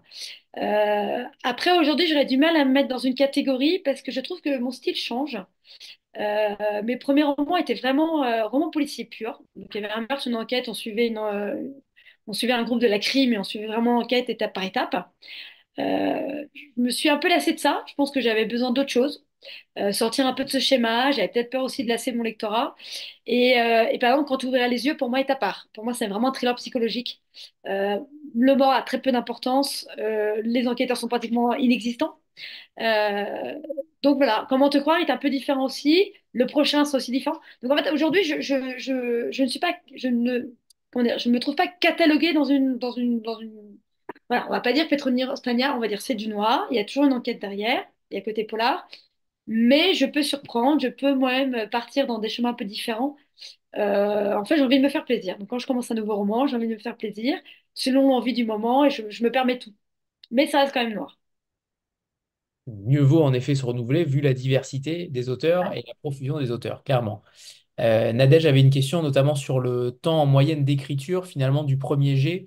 Qu'est-ce qui prend le plus de temps, mine de rien? Est-ce que c'est... Alors vous avez dit que vous écrivez en effet un petit peu en roue libre pendant longtemps, mais finalement, qu'est-ce qui prend plus le temps? C'est peut-être la caractérisation des personnages? Est-ce que c'est au contraire la mécanique de l'intrigue? Finalement, qu'est-ce qui vous prend le plus de temps et combien de temps en moyenne mettez-vous pour écrire un livre? Alors aujourd'hui, je dirais que le temps, quoi, ce qui me prend le plus de temps, c'est de trouver la nouvelle idée. C'est-à-dire que voilà, c'est de trouver l'idée qui me donne envie d'écrire 300 pages dessus, qui me donne envie d'écrire un prologue impactant et qui me donne envie d'être embarqué dans cette histoire. Avant, je trouvais l'idée assez facilement. Maintenant, voilà, c'est le neuvième roman que je suis en train d'écrire. Donc voilà, toujours envie de se renouveler, pas écrire toujours la même chose, pas partir dans les clichés déjà faits. Donc je mets beaucoup, beaucoup de temps maintenant à trouver une idée forte. Ça peut me prendre 3 4 mois. Donc là, j'écris pas, c'est vraiment de l'écoute, de la recherche. Après l'écriture, euh, beaucoup de recherche quand même, hein. Donc on va dire que je mets à peu près 4 à 5 6 mois pour écrire le premier jet, avec des phases d'euphorie, ce que j'appelle des phases d'euphorie. Donc j'ai des phases où je vais écrire énormément, très vite, tout va venir très facilement. Et puis des phases où ça va être beaucoup plus compliqué, parce que je vais trouver que justement le rythme n'est plus là. Et en fait, comme j'aime les chapitres courts, avec toujours un petit cliff à la fin, c'est pas toujours évident d'en trouver un. Et puis il faut pas trouver le cliff un peu trop attendu, trop facile. Donc toute cette mécanique de rythme que je m'impose, mais que j'adore, demande quand même une certaine mécanique d'écriture qui peut prendre du temps. Voilà. Après, il y a la vraie phase de digestion. C'est-à-dire que moi, je donne mon texte à Caroline. Euh, pour 2 3 mois, j'y touche pas trop, ce qui est bien. Comme ça, moi, je l'oublie un petit peu. Caroline a justement un regard neuf sur ce texte, arrive avec des nouvelles idées, me challenge aussi pas mal et me permet justement d'arriver dans la phase 3 de correction-réécriture qui me permet justement d'aboutir à un texte beaucoup plus fort. Donc, c'est quand même un cycle qui va durer plus ou moins un an, mais avec plusieurs phases, des phases de pause, de réflexion, de recherche. Mais la phase purement d'écriture, ça va être 4 5 mois. Très bien, très bien. Donc oui, je précisais que le cliff, c'est le cliffhanger, hein, c'est, comment dire, le retournement de situation, ou en tout cas ce qui va, comment dire, euh, twister, voilà, le twist, c'est ça, le twist, le cliff. Petroni, est-ce que vous nous feriez le plaisir de nous lire un second extrait avant d'autres questions? Oui, alors je vais lire pas trop loin dans le roman pour pas trop en dire, mais je voulais lire un passage où on voit la relation justement entre Jean et sa petite fille. Alors, Jean prit la main de Célia et l'aida à traverser la rue. Devant l'entrée de la résidence, la petite fille se mit à courir droit devant elle, contente de se dégourdir les jambes. Jean ne savait que penser de cette entrevue. Les suppositions de la bibliothécaire ne restaient que de simples hypothèses. Et comment vérifier ces dires 7 ans plus tard? Il n'existait pas de vidéo de cette époque pour découvrir si Alice restait ou pas dans les alentours de la bibliothèque lors de ses absences. Le cœur du policier se serra. Alice avait passé toute sa vie au milieu de ces barres d'immeubles et de ces espaces verts. Construite dans les années 70, à proximité des commerces et des écoles, la résidence, constituée d'une vingtaine d'immeubles, était prisée par les familles. En son centre, il y avait le parc cadet de Vaux. Une aire de jeu au milieu de grandes pelouses complétait le tableau pour la plus grande joie des enfants. Jean accéléra le pas, ne désirant pas perdre de vue Célia, qui avait pris un peu d'avance. Il la devina courant le long d'une allée fleurie.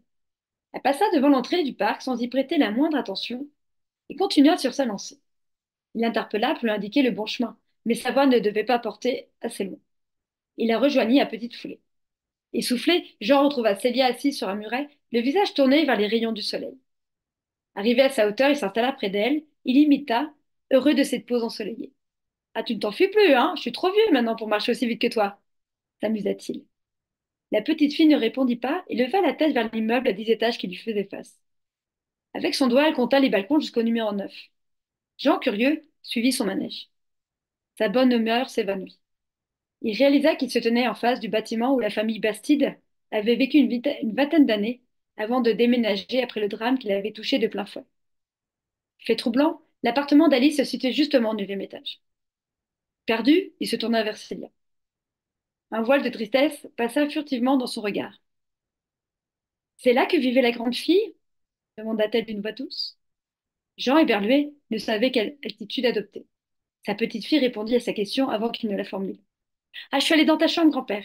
Je voulais te faire un dernier bisou avant l'école. Tu n'étais pas là. J'ai vu les papiers sur ton lit et j'ai demandé à maman qui m'a expliqué ton travail. Et puis j'ai entendu un peu ce que tu disais tout à l'heure avec la gentille dame de la bibliothèque. Tu la cherches toujours? Le vieux policier prit quelques instants pour réfléchir à la meilleure attitude à adopter. Lui mentir aurait été une injure à son intelligence. Alors il lui raconta avec des mots simples et sans entrer dans les détails qui pourraient lui faire peur, l'histoire d'Alice Bastide. Célia l'écouta avec attention sans l'interrompre, comme subjuguée par ses mots. Et tu vois, ma chérie, cela fait maintenant 7 ans que je me bats pour comprendre ce qui a bien pu se passer ce matin-là. Il se tut, s'interrogeant sur sa conduite. Se dévoiler ainsi auprès de sa petite fille n'était peut-être pas des plus opportuns. Il était certes venu sur les traces d'Alice pour éclaircir un point, mais impliquer Célia dans cette histoire n'avait jamais été au programme. Il regrettait ses confidences et redoutait la réaction de sa fille Florence quand elle apprendrait cette escapade à son retour de rendez-vous. Bon, il était temps de revenir à des choses plus légères. Allez, on va jouer? Célia sauta du muret en s'aidant de ses mains. Elle se retourna vers son grand-père et prit un air sérieux. Tu sais, papy, Alice, elle est morte. Merci, Petroni. Alors, je vous avais demandé en amont de choisir un livre méconnu, un livre que vous auriez aimé mettre en avant, quelque chose qui vous a peut-être forgé. Alors, j'imagine que c'est du noir, mais peut-être pas. Sait-on jamais? Peut-être que le cliffhanger est là. On ne sait pas. Donc, j'aimerais savoir quel livre vous avez choisi, Petroni, un livre méconnu, hein, précise. Alors, il est un peu méconnu, mais pas si méconnu que ça. J'ai plus le titre en tête, pour être tout à fait honnête. C'est l'histoire d'un tout petit livre assez noir qui doit faire une centaine de pages et qui est justement écrit à la première personne, étonnamment, qui est écrit avec le moi-je, qui est écrit par un homme, mais le personnage du jeu est une femme et c'est une femme qui se retrouve en prison. Elle est dans sa cellule. On comprend rapidement qu'elle attend son jugement, qu'elle est passée en cour d'assises, qu'elle est dans ces quelques heures, vous savez, d'attente. Elle attend le verdict du jury. Et en fait, pendant cette attente du jury, elle nous raconte toute son histoire. Et elle raconte en fait qu'elle a tué son petit garçon, d'où le fait qu'elle soit en cour d'assises. Mais en fait, elle nous explique le pourquoi elle a tué son petit garçon. Et en fait, étonnamment, à la fin du roman, on est complètement dans l'apathie et on a envie qu'elle soit innocente. Et en fait, j'ai adoré ce roman parce qu'il est très court, très bien écrit. Étonnamment, par rapport à ce qu'on a dit tout à l'heure, le jeu ne m'a pas du tout empêché, moi, de me mettre dans le personnage. Et au contraire, ça m'a permis d'attacher à cette femme, peut-être parce que j'étais aussi une femme aussi, donc je me suis sentie concernée. Et j'étais bluffée par cette écriture si féminine, alors que c'était écrit par un homme. J'aurais jamais imaginé que ce soit un homme qui écrit ce texte, tellement il était beau, tellement il était bien écrit, tellement il était fort, et tellement justement il était court, donc il allait à l'essentiel. Donc il n'y avait pas de pathos, il était dans des faits, dans la psychologie, et j'ai trouvé que justement que l'histoire était très simple, et en même temps très forte et bouleversante. Et ça, c'est le genre de livre qui, justement, je trouve, est très dur à écrire. Parce qu'il faut accrocher la personne quand même sur un certain nombre de pages. Comme on dit, ben, il y a le fameux jeu qui peut créer aussi une barrière. Ce qui n'a pas été le cas pour moi, peut-être parce que j'étais une femme. Je ne sais pas comment un homme aurait pris le texte. Mais je trouve les textes très poignants, très forts, et justement très difficiles à être écrits. Et je me dis, est-ce qu'un jour j'arriverai à écrire ça? Pour être honnête, aujourd'hui, je ne m'en sens pas capable. Euh, mais j'ai trouvé ça voilà, très très fort parce qu'en fait très simple et en même temps d'une beauté. Il faut que je vous le retrouve. On me dit dans Je crois que je l'avais l'oreillette, cité. on me dit dans l'oreillette que Oui, c'est peut-être Je me suis tu de Mathieu Ménégo. je Est-ce que pense que c'est celui-là. Exactement, c'est celui-là. C'est un tout petit livre hein, qui doit faire 150 pages. c'est Grasset, je pense. Voilà. Et vraiment, ce texte, je l'ai trouvé par hasard parce qu'il n'est pas vraiment marketé polar, ni noir en fait.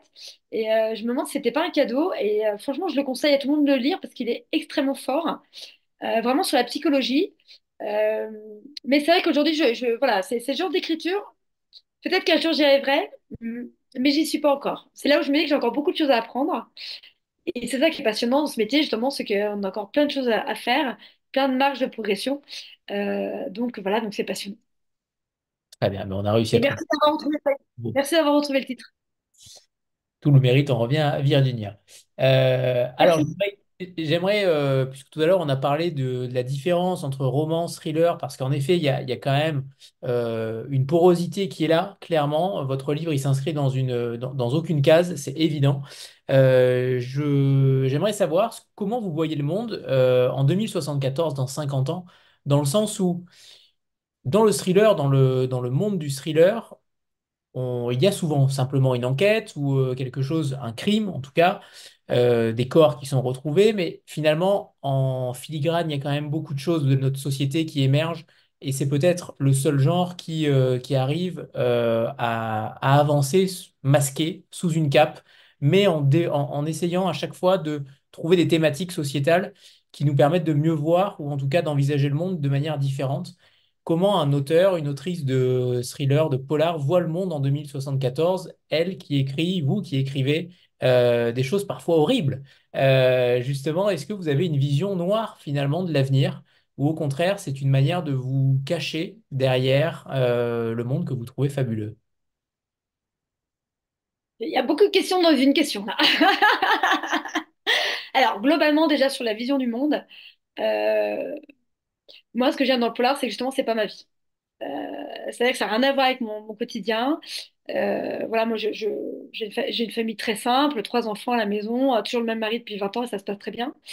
Et je ne suis pas du tout dans le milieu judiciaire et policier. Donc, mon quotidien n'est pas confronté justement à ces difficultés sociétales, n'est pas confronté au meurtre, etc. Après, ce que j'aime justement dans mon métier, c'est que justement j'aborde des sujets qui ne me concernent pas directement et ça permet justement, je le disais tout à l'heure, de faire un tampon. Après, ce qui est très intéressant, c'est que je rencontre de plus en plus des gens du métier, donc de plus en plus d'avocats, mais aussi des gens des brigades de mineurs. J'ai pu assister à une garde à vue sur un viol. Euh, moi, ça me passionne. Mais ça me permet quand même de prendre du recul parce que je suis là en tant qu'auteur, en tant que témoin, et je ne suis pas impliquée directement dans ces affaires. Ce n'est pas mon quotidien. Donc ça me permet de prendre du recul. Et ce que j'ai envie de dire aussi, et ce qui est vrai, c'est que ce qu'on écrit dans le polar est souvent beaucoup moins noir que la réalité. Pour avoir encore discuté il n'y a pas très longtemps avec un gardien de prison qui me racontait un peu son quotidien au sein d'une prison en Belgique, il m'a raconté quelques anecdotes que je ne raconte pas ici parce que c'était quand même très dur. Et je lui disais, mais tu vois, si j'écris ça dans mon roman, on ne me croirait pas. Tellement c'était vieux. Donc ça, c'est une petite aparté. Après, non, j'ai pas une vision spécialement noire du monde, j'ai envie de dire heureusement, parce que je suis quand même quelqu'un de très joyeux, j'espère, et d'optimiste. Après, ce qui m'amuserait peut-être dans le polar, d'imaginer dans 50 ans, il y a plusieurs choses. Il y a l'intelligence artificielle qui va arriver, donc ça, c'est un peu une crainte, moi, en tant qu'auteur, me dire quel va être le challenge, nous, en tant qu'auteur. Est-ce qu'on va challenger par rapport à une intelligence artificielle sur notre texte? Est-ce qu'on aura la liberté d'être seul? C'est une question qu'on me pose souvent, de me demander si j'ai déjà eu recours à l'intelligence artificielle pour écrire. Aujourd'hui, je m'y refuse. Oui, mon fils qui a 14 ans ne comprend pas, parce que lui, il grandit avec ses devoirs avec ça comme outil. Moi, je ne grandis pas avec ça. Et ça me fait peur. Parce que j'ai envie d'être libre, j'ai envie de laisser mon imaginaire libre. J'ai pas envie d'être formatée, j'ai pas envie d'être influencée par une intelligence extérieure. Je veux bien être influencée par des lectures, voilà, mais je veux pas être influencée par quelqu'un qui me dirait non, réécris ta phrase comme ci, comme ça. C'est mon style, c'est moi, c'est ma patte. On n'aime pas, mais c'est moi. Donc je pense que voilà, en tant que polar, en tant qu'écrivain, c'est cette problématique que je vais avoir dans les années à venir. C'est comment on va se positionner par rapport à cette intelligence. Et après, je pense aussi dans le milieu polar, si on va un peu plus dans la science-fiction, il y a peut-être des robots qui vont arriver dans notre quotidien, progressivement, qui vont peut-être prendre une place dans notre foyer. Et imaginer un meurtre fait par un robot, quelle va être la suite? Comment on pourra le juger, comment on va pouvoir le punir, qui sera responsable, parce que c'est la propriétaire du robot. Donc ça pourrait être par contre une mécanique de polar qui sera intéressante de voir comment la justice s'adaptera à ces nouveaux mécanismes qui vont arriver, comment les enquêtes criminelles vont être menées et comment nous, dans le polar, on pourra intégrer ça. Ça pourrait être intéressant de voir dans 50 ans. Étant donné que certains juges aux USA sont déjà des intelligences artificielles, peut-être que des robots jugeront des robots en eux-mêmes. Euh, Voilà, mais on changera, en effet, avec ça. tout à l'heure, vous avez parlé du fait que vous n'étiez pas issu du monde ni policier, ni juridique, et judiciaire, et c'est là que c'est peut-être ça qui est aussi très intéressant, c'est qu'on a l'impression que vous avez totalement baigné là-dedans. Est-ce qu'il y a eu une évolution aussi à travers les romans? par rapport à ce langage, notamment le langage policier, le milieu judiciaire.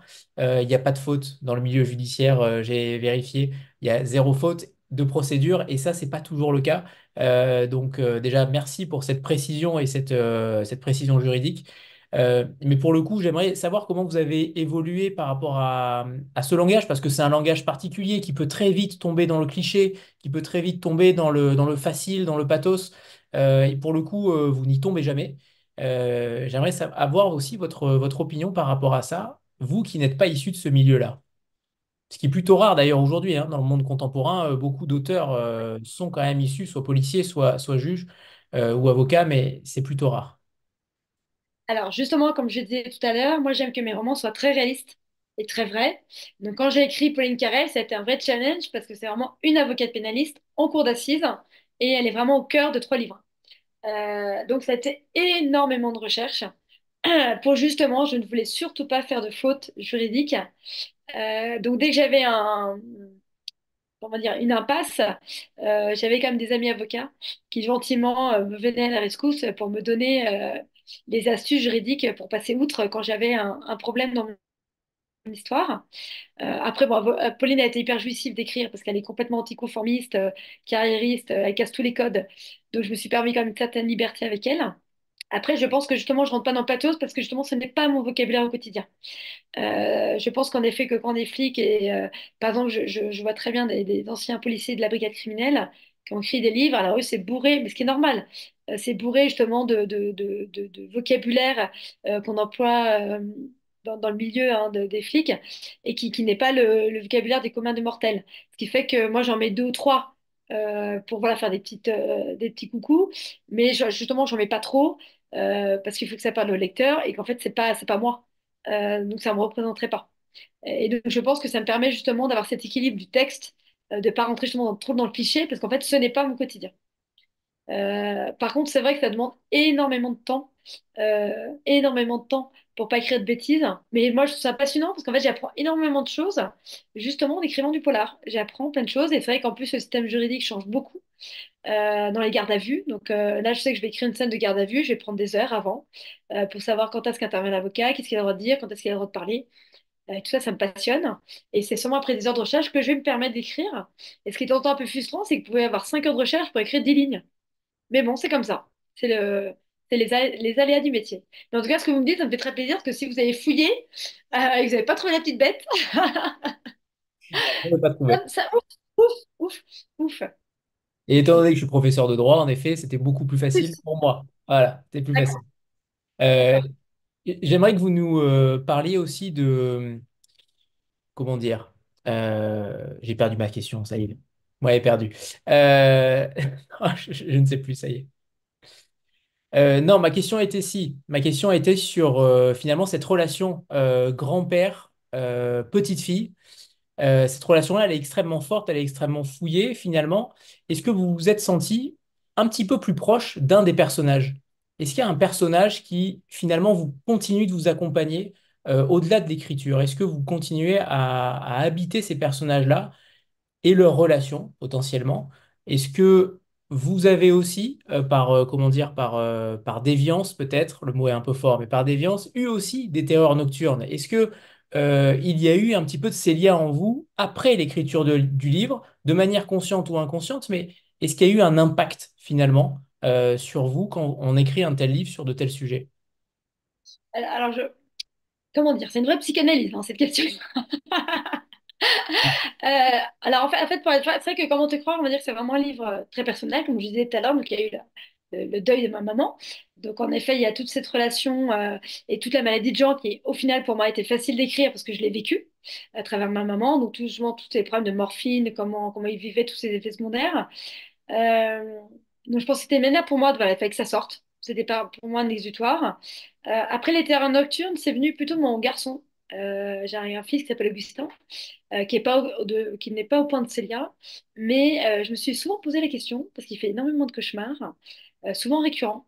Et en fait, il crie, il s'agite beaucoup dans ses rêves, mais ça ne le perturbe pas, il n'a aucun souvenir le lendemain matin. Et moi, je me suis souvent demandé en tant que maman si il n'avait pas justement au fond de lui une vie antérieure, et en fait qui revivait des flashs de sa vie peut-être violente, mais qui était incapable d'exprimer, et peut-être qu'il n'arrivait même pas à s'en souvenir, et j'ai envie de dire tant mieux pour son épanouissement personnel de petit garçon. Mais c'est vrai que je pense qu'inconsciemment, tout ce vécu avec mon petit garçon m'a pas mal nourri en fait pour créer aussi le personnage de Célia. Donc je pense qu'en fait, indirectement, on est... oui, dans ce livre, il y a beaucoup de choses. Voilà, il y a mon petit garçon, il y a Célia qui ressemble à ma fille qui a aussi 6 ans par rapport à son pouce, son langage, mon petit garçon avec ses cauchemars, le deuil de ma maman. Voilà, donc c'est vrai que je pense qu'en fait, quand on est auteur, on met quand même beaucoup de choses de soi dans ses écrits. Et je pense que justement, plus on est investi dans ces personnages, plus on est sincère quand on écrit, plus le lecteur le ressent, et plus il y a justement ce retour positif du lecteur qui le ressent lui aussi, qu'on n'a pas écrit pour écrire, mais que c'était un vrai ressenti qu'on a eu besoin. Et je dis souvent aussi à mes lecteurs, moi aussi j'ai pleuré quand j'ai écrit le dernier chapitre, et même certains d'autres chapitres, et ils me disent, bah, moi aussi j'ai sorti le mouchoir, je dis, mais en fait on a sorti les mouchoirs au même moment, donc ça me fait plaisir. Et donc, pour ceux qui ont lu le livre, vous avez cité Augustin. On cherchait une anagramme pour vérifier de qui ça se rapproche. Mais ça, je ne peux pas en dire trop, évidemment, puisque certains ne l'ont pas encore lu. Mais à chercher, à fouiller, peut-être, sur les lettres de ce prénom. J'aimerais que vous, pour terminer cette rencontre, puisque certains l'ont demandé dans le chat, que vous nous parliez de ce que vous êtes en train de faire, votre prochain roman.